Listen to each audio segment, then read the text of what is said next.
రోజు వాళ్ళని పిలుస్తుండాలి, విచారిస్తుండాలి, వేధిస్తుండాలి, హింసిస్తుండాలి. అట్లా జరుగుతూ ఉంటే ఓకే, మనోళ్ళు మారారు, మారిన మనుషులు ఇప్పుడు మన కోపం తీరుస్తున్నారు, వాళ్ళు మన వాళ్ళని ఏడిపించారు కాబట్టి, మన చంద్రబాబు గారిని అరెస్ట్ చేయించారు కాబట్టి, ఆయనతో పాటుగా మరి కొంతమందిని చేయించారు కాబట్టి ఆ కక్ష తీర్చుకుంటున్నాం అనేటటువంటి తృప్తిని కలిగించేటటువంటి వ్యవహారం. అంటే ఈ వారంలో ఖాళీగా ఉంటే అది ఒప్పుకునే పరిస్థితిలో లేరు.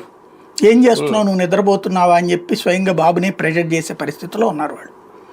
కాబట్టి వాళ్ళని మానసికంగా సంతృప్తి పరిచే కార్యక్రమం ఇది.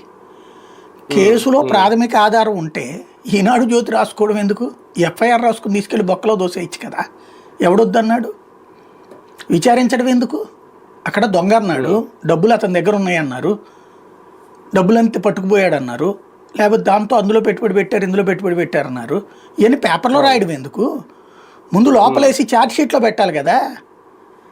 ఎఫ్ఐఆర్ కట్టకుండా ఛార్జ్ షీట్ ఫైల్ చేస్తున్నారు ఇక్కడ పేపర్లలో.